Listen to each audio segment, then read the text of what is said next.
À venir, le paléanthropologue critiquait en 2008 le fantasme d'un âge d'or du paléolithique au cours duquel les hommes auraient été des pacifistes et des écologistes gérant leurs ressources. Ils n'ont été ni l'un ni l'autre, dit-il. La perception est la même vis-à-vis des derniers chasseurs-cueilleurs subsistants, alors que des travaux récents montrent qu'ils ne sont pas exempts ni de violence ni de hiérarchie. Les Néandertaliens, apparus presque en même temps que les ours des cavernes, les ont chassés, mais ont cohabité avec eux pendant 300 000 ans. Ces ours n'ont disparu qu'après la colonisation de l'Europe par Homo sapiens, même si cela a pris quelques milliers d'années. Ce n'est pas le côté le plus sympathique de notre espèce, explique le chercheur, mais dans les faits, l'expansion d'Homo sapiens a conduit à l'extinction de nombreux grands mammifères, y compris d'autres espèces humaines. Nous découvrirons aujourd'hui les grottes où les Néandertaliens ont amoncelé pour leur part une grande masse d'eau de renne, dévorant jusqu'au moindre morceau de moelle de cet animal. Si Néandertal, comme Homo sapiens, est un grand prédateur, Jean-Jacques Hublin souligne cependant qu'il n'exploitait pas toutes les ressources de son territoire de façon aussi intensive. Pour des raisons physiologiques, il avait besoin d'un fort apport d'énergie qu'il se procurait en chassant les grands mammifères. Et comme tous les carnivores, les Néandertaliens n'étaient jamais très nombreux sur un territoire déterminé. Et nous gagnons l'amphithéâtre du Collège de France pour le cours de Jean-Jacques Hublin intitulé « Biologie des Néandertaliens » le 17 novembre 2015. Maintenant, donc, nous avons le séquençage complet du génome néandertalien et nous savons que cet ADN néandertalien, à 99,7%, est identique à l'ADN d'un homme moderne. Alors c'est c'est un chiffre qui frappe beaucoup les esprits parce que évidemment on se dit mais 99,7% c'est quasiment un homme moderne. Et j'allais dire les tenants de l'égalitarisme pléistocène se sont jetés sur ce chiffre pour dire les Néandertaliens sont des hommes modernes. Alors je voudrais tempérer un petit peu ce genre d'opinion pour vous dire que d'abord la ressemblance, la similitude entre une grande partie du génome n'est pas forcément synonyme de grande similitude en termes de phénotype. En fait, génotype et phénotype ne sont pas des choses qui se répondent si directement que ça. D'abord, évidemment, 99,7%, c'est beaucoup, mais si vous preniez un chimpanzé, vous trouveriez encore 98% d'ADN identique. Et pourtant, par bien des caractères, nous sommes loin d'un chimpanzé. D'ailleurs, certains mauvais esprits ont dit que si on regardait vraiment la façon dont le comptage de ces parties de génome identiques était fait, eh bien en fait, peut-être qu'on pourrait dire qu'entre un chimpanzé femelle et une femme, il y a plus de proximité qu'entre un chimpanzé mâle et un homme. Donc, c'est pas vraiment une mesure extrêmement précise en termes de phénotype. Et alors, si on s'éloigne de l'homme et du chimpanzé, qu'on va regarder les souris, eh bien, vous avez encore 92% d'ADN commun avec les souris. Et on peut remonter comme ça jusqu'à la banane et vous trouveriez qu'il y a encore une grande partie d'ADN commun entre l'homme et la banane. Alors, une partie l'explication de ce phénomène, c'est que d'abord, les structures vivantes, elles sont toujours un petit peu les mêmes. Il y a des membranes, il y a des parois cellulaires, du cytoplasme, des organites. Et puis, quand il s'agit de mammifères, eh bien, tous les mammifères, ma foi, ils ont un peu les mêmes os, les mêmes poils, les mêmes yeux, et tout ça, c'est codé dans le génome. D'autre part, dans le génome, on a, en fait, une toute petite partie du génome qui code pour des protéines, c'est ce qu'on appelle l'exome, et ça représente seulement 1,5% du génome. Il y a encore à peu près un bon quart du génome qui sert à réguler ces gènes. Puis après, tout le reste, il y a beaucoup de répétitions de certaines parties du génome, de duplication de génomes étrangers, si je peux dire, qui se sont insérés dans notre génome. Et ma foi, on ne sait pas toujours très bien à quoi ça sert, si même ça sert à quelque chose. En fait, ces distances génétiques nous donnent plus une idée des temps de divergence entre ces différents groupes. Et on le sait, la divergence entre Néandertaliens et Homo modernes, c'est une divergence qui est de l'ordre du demi-million d'années. Donc si on regarde dans le fond ce qui se passe avec le chimpanzé, c'est pas très surprenant qu'on soit à 99,7%. Puis surtout, je voudrais insister sur un point, c'est que la distance génique, ça nous dit quand même pas grand-chose sur la distance en termes de phénotype. Pourquoi ? Parce que vous pouvez avoir deux organismes qui ont une grande partie de leur génome qui est assez différent, mais qui en fait vont se ressembler beaucoup. Et puis à l'inverse, parce qu'il y a des tas de mutations qui ne résultent pas dans des changements phénotypiques très spectaculaires, et à l'inverse, vous pouvez avoir une seule mutation qui a des effets phénotypiques extrêmes, et ça c'est un exemple qu'on cite souvent. Il y a non pas une mutation, mais plusieurs mutations qui provoquent la microcéphalie chez l'homme. Eh bien, ces mutations qui provoquent la microcéphalie, c'est une seule paire de bases sur 3,5 milliards qui est mutée et qui provoque cet effet phénotypique. Donc là, on n'est pas à 99,7% de proximité, on est à 99,9999999, etc. de proximité.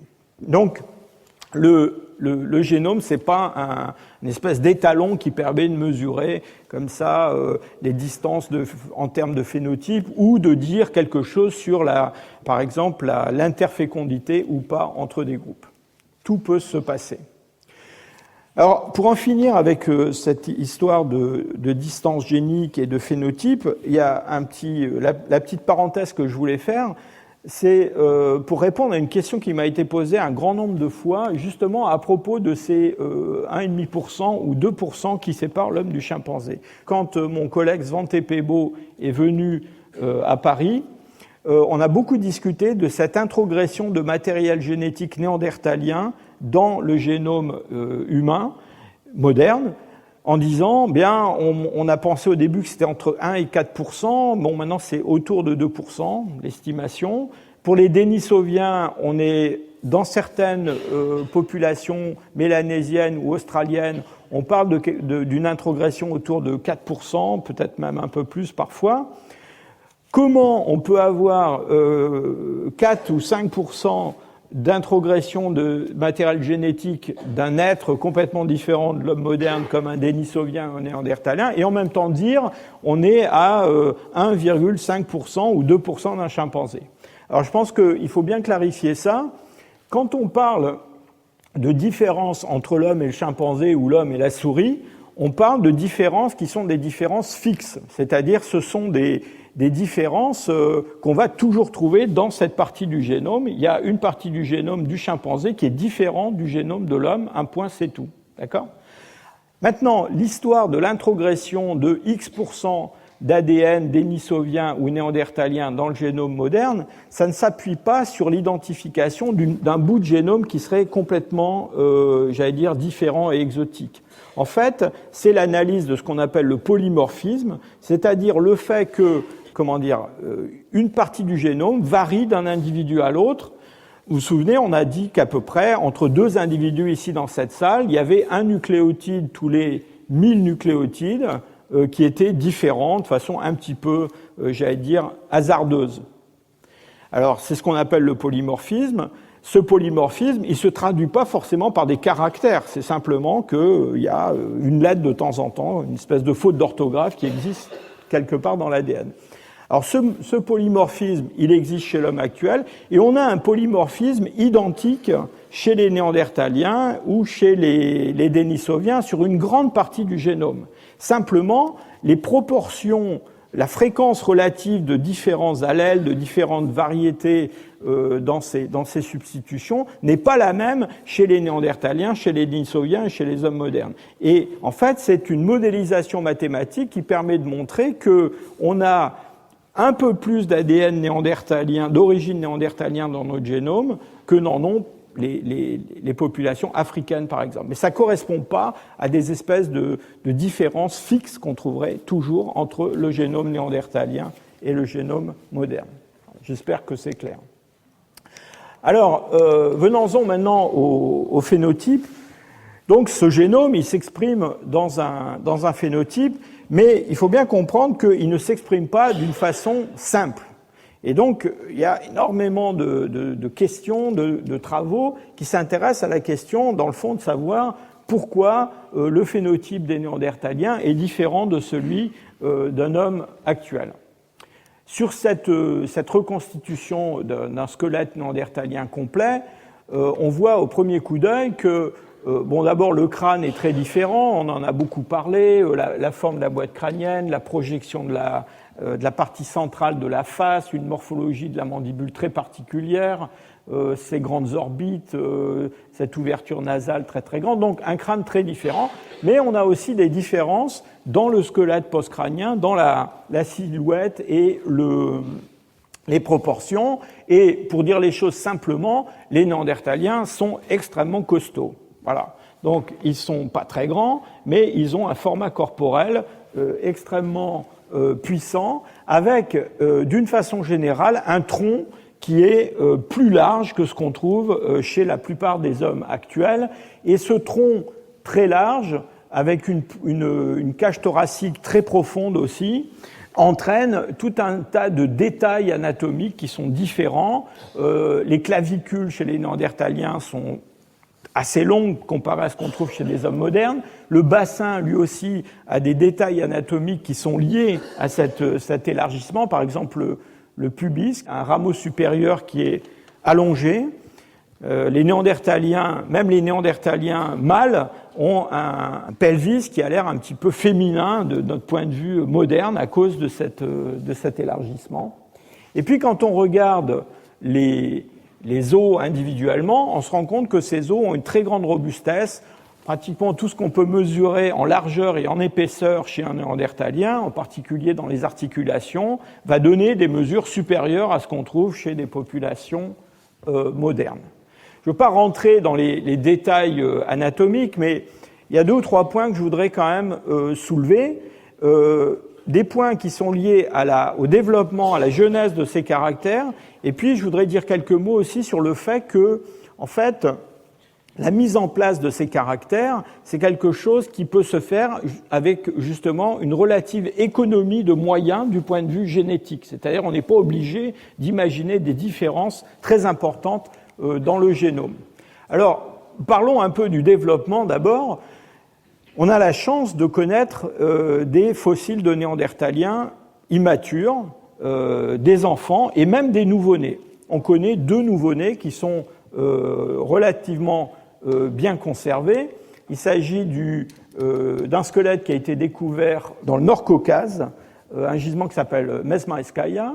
Et puis, plus récemment, on a redécouvert dans les tiroirs du musée national de préhistoire Ossétie un squelette d'un bébé néandertalien qui avait été découvert au début du siècle et qui avait été oublié dans une boîte. Et donc, on a 2 squelettes relativement complets et on peut les étudier. Alors, commençons par le crâne. Ce qui est extrêmement frappant quand on regarde une reconstitution d'un de ces bébés, il s'agit ici du crâne de Mezmaïskaya qui a été reconstitué, c'est que on trouve déjà à la naissance une morphologie faciale qui annonce dans le fond la morphologie faciale néandertalienne des adultes, avec un allongement de la face, cette morphologie assez particulière des maxillaires qui sont dans une position oblique. Donc c'est une toute petite face de petit néandertalien, mais c'est déjà une face de néandertalien.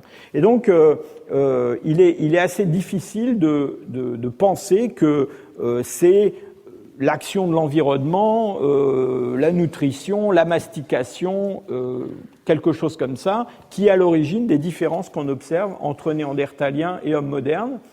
Et quand on fait une analyse, ce qu'on appelle une analyse morphométrique, c'est-à-dire quand on quantifie sur le plan mathématique les différences morphologiques qu'on a entre ces 2 bébés, et que l'on place ça dans un espace qui combine la forme et la taille, avec d'autres fossiles de néandertaliens, et puis ici tous ces points gris, ce sont des hommes modernes de différents âges et de différentes populations. Eh bien, ce qu'on voit dans cette analyse, c'est que dans le fond, cette ligne rouge là représente la trajectoire de développement d'un petit néandertalien jusqu'à un néandertalien adulte, et c'est une trajectoire différente de celle des hommes modernes. Donc ils sont différents au départ et ils ont une trajectoire de développement différente avec une divergence de plus en plus grande sur le plan de la forme. Cette première composante principale, elle traduit essentiellement la taille, et puis ici, les autres deux sont essentiellement concernés par la forme. Alors, revenons à ces squelettes. Je vous ai dit tout à l'heure que le squelette néandertalien était extrêmement robuste, grande épaisseur des parois corticales, des os longs, grande largeur des épiphyses, ce bassin qui est très large, ce tronc qui est très large. Alors, on sait que chez l'homme moderne, l'activité physique, le comportement, la nutrition ont une influence sur tous ces facteurs-là. Si vous avez une activité physique très intense, vous pouvez en quelque sorte modifier votre squelette. Et on sait par exemple que les gens qui sont bûcherons ou joueurs de tennis, ils ont un humérus ou les deux parfois qui ont une robustesse considérable par rapport à ce qu'on trouverait soit de l'autre côté, soit chez un autre individu. Et donc on a longtemps pensé qu'une bonne partie des caractères néandertaliens pouvait s'expliquer non pas par ces 0,3% de différence dans le génome, mais plutôt par leur style de vie. Alors vous allez voir que leur style de vie est assez intense, si je peux dire. Mais quand même, quand on regarde ces nouveau-nés, on peut aller mesurer tous ces os longs du squelette et les comparer à des os longs de nouveau-nés actuels. Et quand on fait ça, eh bien, ça c'est une étude que nous avons en cours avec Tim Weaver, qui est un collègue qui a travaillé à Leipzig avec nous et qui maintenant est à l'Université de Californie à Davis. Eh bien, quand on regarde par exemple la taille de l'ilium, c'est-à-dire un des os principaux du bassin chez ces petits nouveau-nés néandertaliens et qu'on compare ça à la taille des membres, ici le fémur, eh bien vous voyez que ce petit néandertalien du Moustier ou de Mesmaskaya, eh bien déjà sort de la variation commune moderne et préfigure dans le fond ce on va avoir chez les néandertaliens. Et ce genre de différence, on l'observe aussi bien sûr l'épaisseur des diaphyses, sur la largeur des parties articulaires, etc. Donc tout ça, ça nous dit quoi? Ça nous dit que quand même une bonne partie de ces caractères sont déjà là à la naissance et qui ne sont pas liés à l'intensité de l'activité physique au cours de la vie.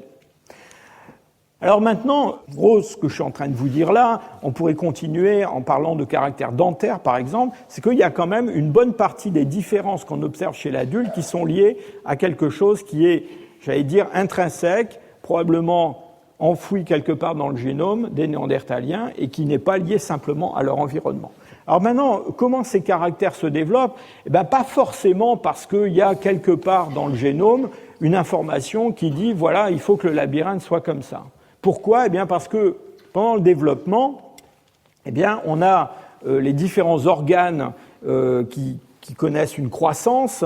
Cette croissance, elle est programmée, en tout cas dans la durée, dans l'intensité de la production des tissus. Et il y a un phénomène qu'on appelle l'intégration, c'est-à-dire que tous ces organes, ils grandissent dans le même organisme et donc ils interagissent les uns sur les autres. D'abord, ils interagissent tout bêtement, mécaniquement. Quand un organe grossit à côté d'un autre, eh bien forcément, ces deux organes ne peuvent pas occuper le même espace. Donc l'espace que l'un occupe, c'est au détriment de l'autre. Et s'il y a des changements de forme d'un organe, ça va influencer sur les organes adjacents. C'est ce qu'on appelle l'intégration. Sur cette image, vous voyez un crâne d'homme moderne et un crâne de néandertalien, et vous voyez que tous les deux ont un très gros cerveau. Mais on en a déjà parlé, ce gros cerveau, il s'est développé, il a évolué indépendamment depuis au moins 400 000 ans. Donc il s'est mis en place de façon indépendante chez les hommes modernes et chez les néandertaliens, et il a un certain nombre de différences, en particulier de différences anatomiques, enfin des différences dans la forme. Et si on allait dans le détail des lobes temporaux ou occipitaux ici, on verrait qu'il y a des différences quand même assez visibles entre ces deux endocrânes. Eh bien, c'est typiquement le genre de différence qui va avoir une influence sur les organes adjacents. Donc il y a ce phénomène d'intégration, mais il y a d'autres phénomènes qui sont liés à cette interaction entre les différentes parties de l'organisme. Il y a un phénomène qu'on commence à comprendre à propos de la formation dentaire, et c'est un phénomène d'inhibition en cascade. De quoi il s'agit? Eh bien, simplement, lorsque les germes dentaires se forment, ils se forment de façon séquentielle, et on a découvert il y a quelques années, sur des rongeurs d'abord, mais maintenant on s'intéresse aux primates et à l'homme, que la taille d'un germe dentaire avait une influence sur la taille du germe dentaire suivant dans la séquence. Pourquoi? Parce qu'au moment de la formation de cette couronne dentaire, il y a un certain nombre de molécules qui sont produites par le germe dentaire en formation et qui vont avoir un effet de stimulation ou au contraire d'inhibition de ce qui se passe derrière dans la cascade de formation dentaire. Donc en gros, l'idée, c'est qu'on pourrait prévoir à partir de la taille d'une dent, la taille des dents qui viennent derrière dans la série dentaire. Et là encore, on n'a pas besoin d'une ingénierie génétique très compliquée. Il suffit simplement que le robinet reste ouvert plus ou moins longtemps pour la formation d'une couronne dentaire et automatiquement, ça va entraîner une cascade de caractères sur les dents suivantes. Donc vous voyez que par des phénomènes un petit peu mécaniques, on peut avoir des variations du phénotype, encore une fois, sans avoir l'intervention de changements énormes dans le génome. Et puis, dernier exemple de ces effets un peu subtils du génotype sur le phénotype que je voulais vous donner, c'est les proportions des phalanges dans le pouce et dans le gros orteil. Alors, commençons par le pouce. Ça, c'est un pouce d'homme moderne et ça, c'est un pouce de néandertalien. Alors, si vous avez l'œil, vous verrez que la proportion de la phalange terminale et de la phalange qui vient derrière, eh bien, est différente chez l'homme moderne et chez le néandertalien. Nous avons une phalange terminale du pouce qui est relativement courte par rapport à celle qui précède. Chez les néandertaliens, ces deux phalanges sont de longueur beaucoup plus égale. Alors, je vous montre ça parce que, bon, d'abord, il y a toute une littérature sur pourquoi les néandertaliens ont une phalange qui a cette forme-là, etc. Enfin, on fait l'économie de tout ça. Hein. Mais c'est intéressant parce qu'on a le même caractère au pied et à la main. Alors, ça ne peut pas être un hasard quand même. Et alors, pourquoi on a ce même caractère? Eh bien, parce qu'on sait qu'il y a des gènes dans notre ADN qui, dans le fond, vont gouverner ces proportions de ces phalanges dans les membres en général.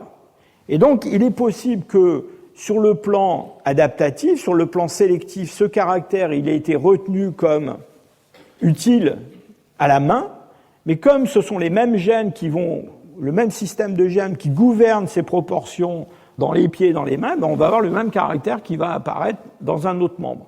D'ailleurs, on ne sait pas très bien si c'est à cause des pieds ou à cause des mains. Hein. Mais le résultat, c'est que les pieds et les mains ont cette différence. Enfin voilà, je voulais juste vous montrer que c'est pas facile de comprendre le phénotype, c'est pas facile de lier le phénotype au génome, et surtout, malgré la très faible différence qu'on a entre l'ADN néandertalien et l'ADN moderne, on a quand même des différences importantes dans le phénotype, en partie parce que, dans le fond, ces différences s'installent de façon un petit peu mécanique lors du développement. Maintenant, à mon deuxième sujet de la soirée, qui est métabolisme et nutrition. Je vous ai trouvé cette image que j'aime beaucoup par un artiste américain, qui s'appelle John Gersh, un espèce de néandertalien bodybuilder. Et elle est spectaculaire, mais elle n'est pas complètement fantaisiste. Hein. En fait, elle est assez exacte du point de vue des mensurations. Alors, là où je critiquerais, c'est qu'il le montre très très mince dans le fond, enfin en tout cas dépourvu de graisse. Hein. Et vous avez là des estimations de masse corporelle qui ont été faites, alors en mesurant différentes parties du squelette. On peut faire ça à partir de la taille du bassin, du diamètre qui sépare les deux têtes de fémur. On peut regarder aussi le diamètre de la tête du fémur, qui est une très bonne indication de la masse corporelle en général. Et donc on peut, pour les néandertaliens européens, produire des estimations pour chaque individu. Et vous voyez que quand même, ces néandertaliens, ils ont une masse musculaire très très importante, avec des valeurs chez les mâles qui vont jusqu'à 85 kg. Je crois que c'est l'homme de la Ferracie 1. et puis quand même des dames néandertaliennes qui sont quand même assez aussi costauds. Hein. Là, on parle essentiellement de masse maigre. Hein. Donc, rajouter un petit peu d'embonpoint, vous voyez qu'on va arriver à des chiffres quand même importants, des mâles qui peuvent aller jusqu'à, je sais pas, 100 kilos plus, des femelles aussi, enceintes, un peu grasses, etc., avec des poids considérables. Alors, ce caractère de grande masse corporelle, en fait, c'est pas quelque chose de complètement incongru, parce que c'est quelque chose qu'on trouve chez presque tous les mammifères pléistocènes. Presque tous les mammifères pléistocènes sont à peu près 20% plus gros que les équivalents modernes. Hein. Donc il y a eu une grosse réduction de taille à la fin du Pléistocène. Donc on pourrait dire les Néandertaliens, ils sont dans le mainstream des autres mammifères. Mais enfin, cette masse corporelle pose un certain nombre de questions, et en particulier des questions sur le plan énergétique. On s'est donné beaucoup de mal pour essayer d'évaluer ce que pouvait être ce qu'on appelle le métabolisme basal, c'est-à-dire la quantité d'énergie qu'il faut pour faire fonctionner un néandertalien quand il fait rien, quand il est là, assis, à écouter quelqu'un parler, par exemple. Eh bien, ce métabolisme basal, c'est donc ce qu'il faut pour faire fonctionner l'organisme. Évidemment, il faut lui rajouter de l'énergie si on veut que notre néandertalien fonctionne, qu'il bouge, qu'il aille attraper des bisons. Hein. Et pour dire les choses de façon très simple, les néandertaliens ont des énormes besoins en énergie pour maintenir leur niveau d'activité, en particulier quand on tient compte de l'environnement et de la température moyenne à différentes époques dans différents endroits. Vous avez ici une colonne qui vous donne différentes évaluations pour le métabolisme basal par différents auteurs. Alors donc ça dépend de la masse corporelle, de la surface du corps, de la température, etc. Donc pour des femmes et pour des hommes. Alors dans la colonne des hommes, vous voyez des chiffres avec un besoin en énergie quotidien qui est, disons, autour de 4500-5000 kilocalories. Alors, je ne sais pas si c'est quelque chose qui vous parle beaucoup, 5000 kilocalories, mais je pense que si vous vous intéressez à la presse féminine, vous verrez qu'on recommande vivement aux dames de ne pas consommer plus que, disons, 2000 kilocalories par jour, à moins qu'elles fassent du sport, et pour un homme, quelque chose de l'ordre de 2500 kilocalories. Donc on est en train de parler du double, en gros. Hein.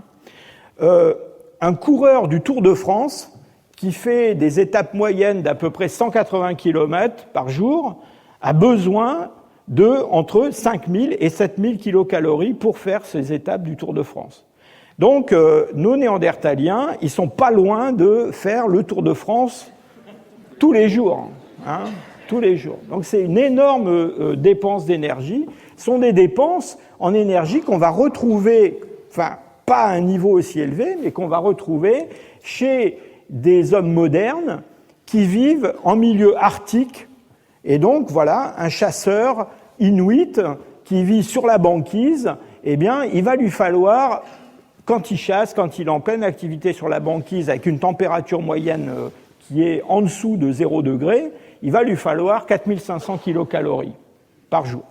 Donc, il faut bien quand même garder en tête que les Néandertaliens n'ont jamais vécu au-delà du cercle polaire arctique, et probablement pas dans des environnements extrêmement froids, en fait. Hein. Mais vous voyez qu'il y a cette énorme consommation d'énergie, et ça pose beaucoup de questions sur leur adaptation, leur nutrition, et aussi, vous allez voir, leur croissance. Pour ceux qui ont assisté à mon cours l'année dernière, vous savez qu'on peut se faire une idée du régime alimentaire en étudiant les isotopes stables du carbone et de l'azote. Donc, on a un isotope du carbone qui est le carbone 13, qui varie d'une espèce à l'autre dans les tissus en fonction de la façon dont cette espèce s'enracine dans une chaîne trophique qui dépend d'un type de végétaux ou d'un autre. Et puis ensuite, le long de cette chaîne trophique, eh bien, il va y avoir une élévation en isotope 15 de l'azote qui va dépendre du niveau auquel se place notre espèce. Alors quand on essaie de placer des hommes sur ce genre de diagramme, eh bien, avec les Néandertaliens, invariablement, on trouve des valeurs isotopiques, en particulier pour l'azote, qui les placent au-dessus des carnivores comme la hyène, le loup, la panthère, ou ce qu'on peut trouver dans des gisements pléistocènes. Alors ici, c'est un exemple que j'ai tiré d'un article que nous avons publié il y a quelques années sur un petit bout de néandertalien trouvé au fond de la mer du Nord, à une époque où il n'y avait pas de mer du Nord, évidemment, hein, ce néandertalien ne vivait pas sous l'eau.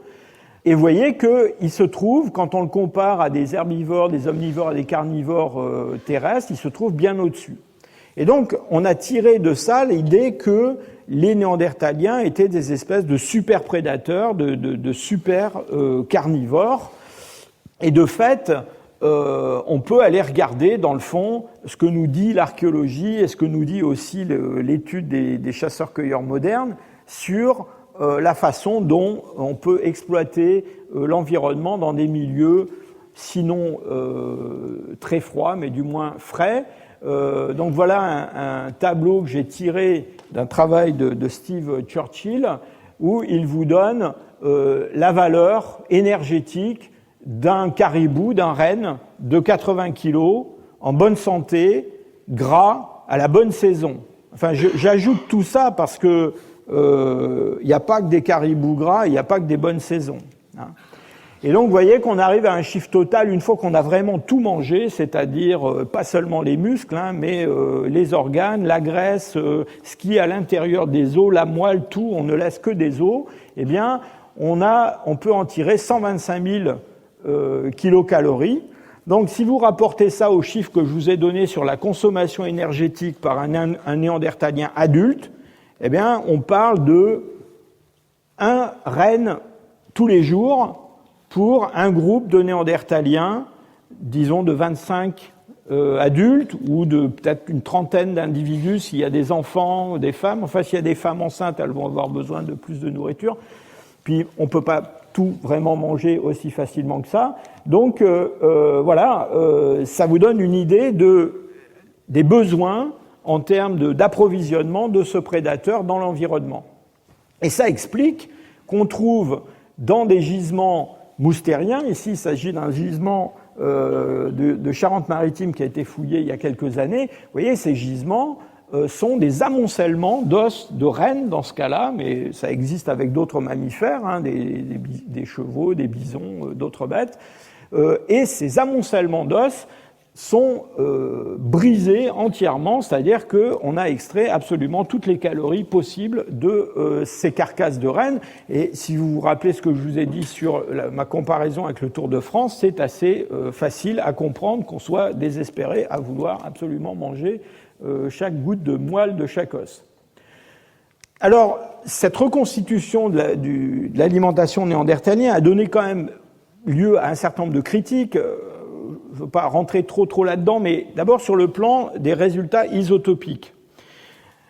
Ces isotopes du carbone et de l'azote, on les extrait du collagène des os. Et donc, il nous faut du collagène. Et ce collagène, il ne se conserve pas toujours dans les os. Et il se conserve beaucoup plus facilement quand on est dans des gisements en relativement haute latitude en Europe que dans des gisements méridionaux. Donc, il y a un biais parce qu'en fait, on a tendance à ne mesurer ce paramètre que dans des régions qui sont des régions qui étaient probablement les régions en fait plus froides. Alors, encore une fois, c'est pas le Groenland, mais plus froides que des régions méridionales. D'autre part, les données isotopiques, en particulier sur l'azote, nous informent sur la source des protéines, et uniquement des protéines. Et donc nous disent si ces protéines sont des protéines animales et en quelle quantité. Pour des raisons, j'allais dire, de la façon dont varient ces données isotopiques en fonction de la quantité de viande qu'on absorbe, il y a le fait que, disons en gros, dès qu'on se met à manger de la viande, on va être boosté en quelque sorte en isotope 15 de l'azote. Et vous voyez que même avec une alimentation qui est à moitié de plantes et à moitié de viande, on va se retrouver très vite assez près des valeurs des espèces qui mangent 100% de viande. Donc il y a une sous-estimation des sources de protéines qui ne sont pas animales, et c'est lié aussi au fait qu'il y a très peu de protéines, qu'il y a beaucoup plus de protéines dans les tissus animaux que dans les tissus végétaux. Et puis alors, on s'est aussi rendu compte que, manger de la viande c'est bien, mais si vous mangez que des protéines animales, que de la viande a une certaine toxicité, vous êtes obligé d'absorber des hydrates de carbone avec pour digérer ces protéines, donc il y a des problèmes de toxicité. Et on a commencé à se poser la question de ce que les Néandertaliens pouvaient manger d'autre à côté de la viande.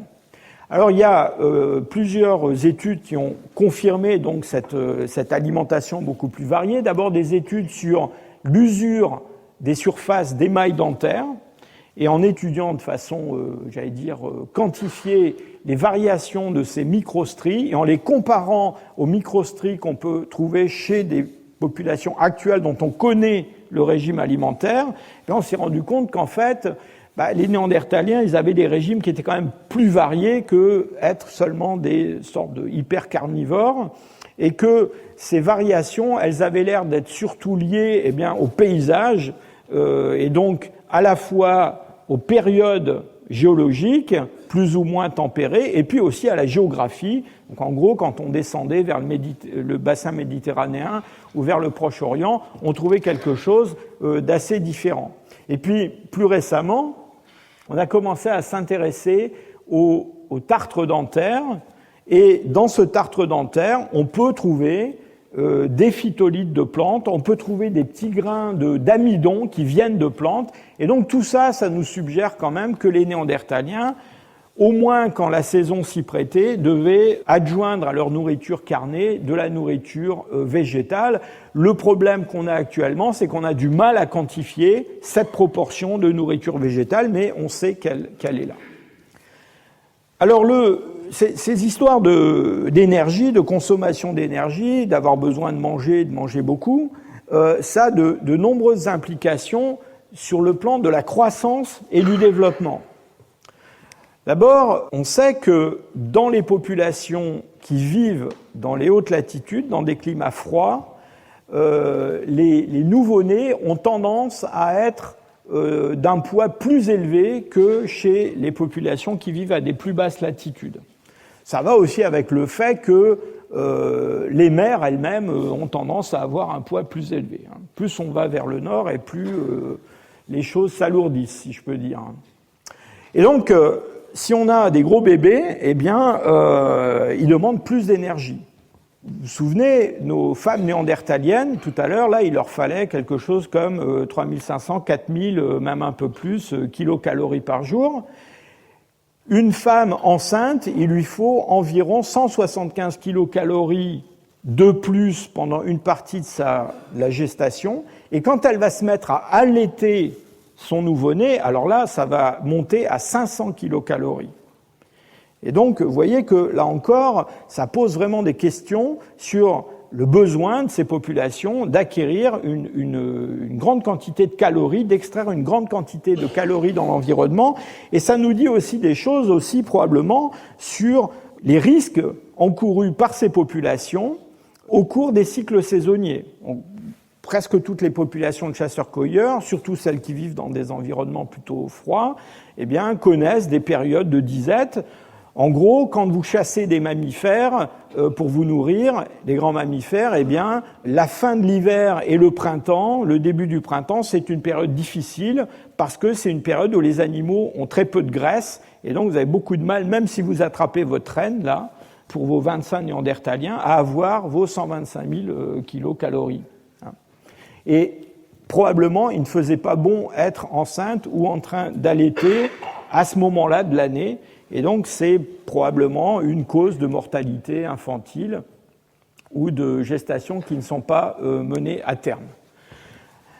Alors, de fait, quand on regarde la taille du cerveau chez des petits néandertaliens de différents âges, on voit que, alors on est dans la variation de l'homme moderne, mais on est plutôt au-dessus de cette variation. Donc on a des enfants qui ont un cerveau qui est assez grand et qui grandit assez vite, qui se tient plutôt dans le haut des moyennes, dans le haut des valeurs que l'on trouve chez l'homme actuel, par rapport en proportion du poids du cerveau à la naissance. Donc un cerveau qui grandit aussi assez vite. Et donc là encore, ça pose des questions sur les sources d'énergie pour cette croissance.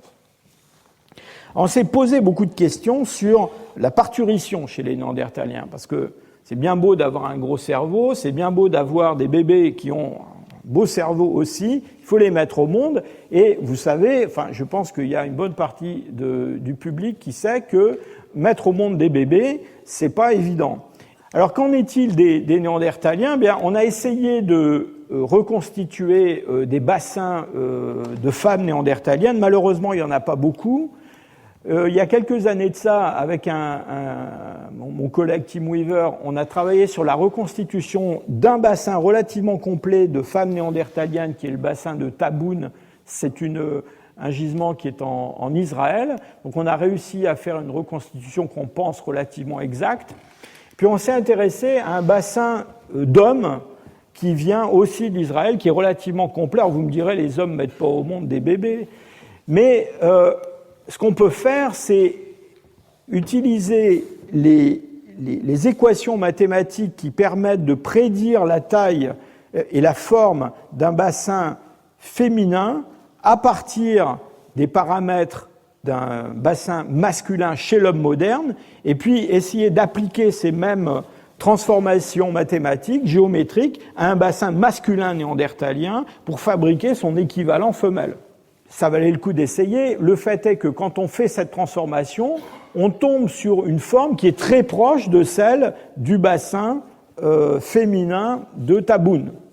Donc, on pense que c'est probablement valide. Donc, du coup, on a, si je peux dire, deux bassins féminins, un vrai et puis un qui est dérivé de la forme masculine. Et quand on étudie la morphologie de ce bassin, on se rend compte qu'elle est quand même relativement différente de ce qu'on trouve chez l'homme moderne, et en particulier la forme du détroit supérieur et inférieur au moment de la mise au monde, eh bien, est différente, c'est-à-dire que au lieu d'avoir deux ellipses qui sont orientées à 90 degrés l'une de l'autre, comme chez l'homme moderne, ce qui explique cette nécessité de rotation, eh bien, on a deux ellipses qui sont toutes les deux orientées transversalement, et on pense que chez les Néandertaliens, il n'y avait probablement pas de rotation, et donc c'était une naissance qui était difficile certainement, parce qu'il y a un ajustement très fort de la taille du bassin et de la taille de la boîte crânienne du nouveau-né, mais avec probablement une petite complication en moins, si je peux dire, par rapport aux hommes modernes, c'est-à-dire pas de rotation. Alors, avec la croissance de ce bébé néandertalien, on a beaucoup de mal, dans le fond, à calibrer la vitesse de développement somatique de ces petits néandertaliens. Pourquoi ? Eh bien, parce que longtemps, on a utilisé la maturation dentaire pour estimer l'âge de fossiles d'enfants néandertaliens. Donc en gros, on disait, voilà, ils ont une première molaire en cours d'éruption ou presque venue à éruption, donc ils ont 6 ans comme un enfant moderne. Évidemment, c'est complètement circulaire parce que on n'est pas du tout sûr que ça se passe au même âge. Alors ça a beaucoup changé quand on a commencé à étudier les microstructures dentaires, c'est-à-dire une espèce de couche dans l'émail ou dans la dentine, qu'on peut compter. On sait qu'il y a des structures d'accrétion qui se produisent de façon journalière dans le développement dentaire. Et ça a permis vraiment un comptage précis, une quantification précise. Et quand on a utilisé ces méthodes-là, eh bien, on s'est rendu compte que des Néandertaliens qui avaient des stades d'éruption d'un certain âge par rapport à l'homme moderne, eh bien, en fait, les microstructures dentaires nous donnaient des âges calendaires complètement différents. Donc voilà un petit Néandertalien qui était censé avoir 11 ans et qui, en fait, quand on compte ces structures, microstructures dentaires, eh bien, on se rend compte qu'il est mort quand il avait 8 ans. Et en voilà un autre dont on a cru pendant longtemps qu'il avait 15 ans et demi, et dont on pense maintenant qu'il avait 12 ans à la mort. Alors, je dois dire qu'aujourd'hui, on n'a pas une réponse définitive à cette question-là, parce que dans le fond, il y a deux façons d'interpréter ça. Soit on dit les Néandertaliens grandissaient plus vite que nous, ou alors c'est que la denture, en général, se développe plus rapidement chez les Néandertaliens. C'est une possibilité. C'est peut-être les deux à la fois. Alors, pour en finir avec cette histoire de croissance, on a quelques individus, Téchiktash, l'adolescent du moustier, vous savez, cet enfant, cet adolescent dont on croyait qu'il avait 15 ans et demi et qui a finalement à 12 ans, probablement.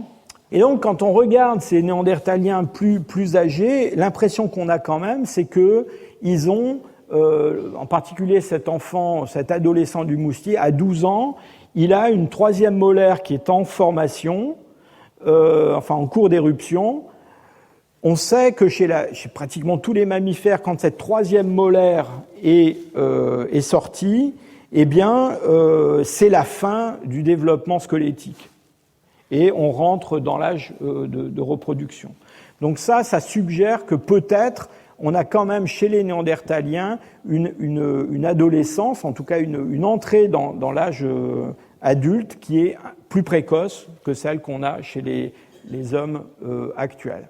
Mais vous voyez que tout ça, encore une fois, ça pose beaucoup de questions sur la capacité, et elle devait être là, de ces formes à extraire l'énergie qu'il leur fallait de l'environnement.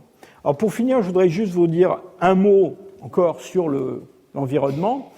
On a beaucoup discuté de l'adaptation climatique des Néandertaliens, alors non pas en termes de comment ils se procurent l'énergie et comment ils investissent dans leur développement, mais tout bêtement en termes d'anatomie, de morphologie. Il y a deux lois qu'on appelle la loi d'Allen et la loi de Bergman, qui sont des gens qui se sont intéressés aux variations morphologiques des mammifères en fonction de l'environnement dans lequel ils vivent. Et en gros, de quoi il s'agit ? Eh bien, il s'agit tout simplement du fait qu'en fonction de la taille du corps et des variations de cette taille, on a un rapport entre la surface et le volume qui varie de façon non linéaire. De façon très très simple, si vous doublez l'arête de ce cube, vous allez avoir une surface qui va pas doubler, elle va augmenter au carré de cette valeur, et puis le volume, lui, va augmenter au cube. Et donc, en gros, vous réduisez les échanges thermiques avec l'extérieur en devenant plus gros. Et donc, tous les animaux qui vivent dans les hautes latitudes ont tendance, dans le même genre d'espèce, à être beaucoup plus massifs que les formes qui vivent dans les basses latitudes. Et puis, il y a quelque chose aussi autour de la forme, c'est-à-dire qu'à volume égal, encore une fois, le rapport entre surface et volume va varier en fonction de la forme. Donc, les formes longilignes sont des formes qui ont un rapport surface-volume plus grand et donc qui sont plus aptes à perdre de la chaleur. Au contraire, les formes plus arrondies, avec moins de choses qui dépassent, vont garder la température beaucoup plus. Et donc, on voit ça très très bien dans de nombreux groupes de mammifères. Donc, les bêtes qui vivent, je sais pas, pensez aux fennecs du Sahara et puis au renard polaire. Donc le renard polaire, il a des petites oreilles, une petite queue, puis il est gros. Le fennec, il est tout petit, il a des grandes oreilles, voilà. Et donc c'est vrai pour les renards, c'est vrai pour ici ce sont des lièvres, c'est vrai pour des tas de créatures, et c'est vrai pour les hommes.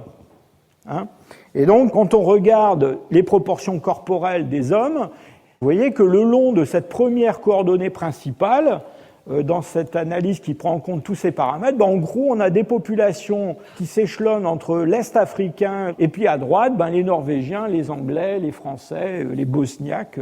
Et donc, en gros, le long de cette ligne-là, ce qu'on a, c'est la latitude.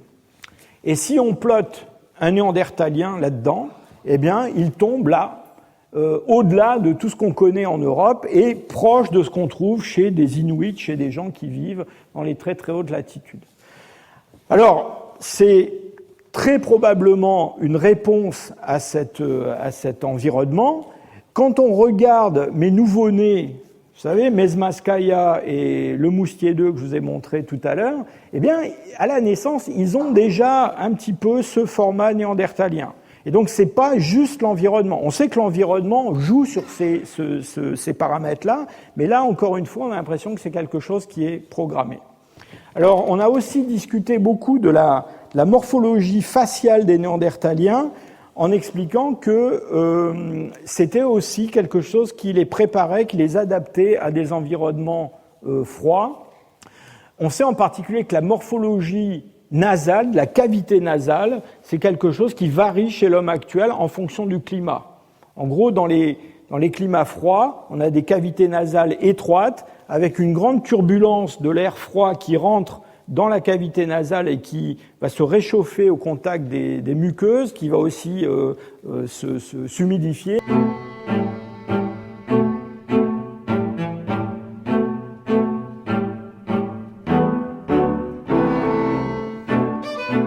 C'était les cours du Collège de France. Vous venez d'écouter Jean-Jacques Hublin, Biologie des Néandertaliens, le 17 novembre 2015. Sur les sites de France Culture et du Collège de France, vous retrouverez tous les liens, la vidéo et les informations autour de cette diffusion, ainsi que l'ensemble des cours de Jean-Jacques Hublin. Il donne en ce moment sa 3e année de cours. Je vous recommande de consulter l'agenda du Collège de France. Sa leçon inaugurale sera publiée chez Fayard en février 2017 sous le titre « Paléanthropologie du genre Homo ». Et avec Bernard Sêtre, il a publié « Quand d'autres hommes peuplaient la Terre, nouveau regard sur nos origines » chez Flammarion en 2008. Réalisation Anne Sécheret, présentation Meryl Moneghetti. Un grand merci aux équipes de la documentation d'actualité et à Boris Boutlerov. Lundi, nous retrouverons Jean-Jacques Hublin pour le dernier cours de cette série consacrée à Néandertal et Denisoviens. Il nous parlera de cognition et technologie. Et dans quelques instants, nous rejoignons Émilie Chaudet. Belle journée à l'écoute de France Culture.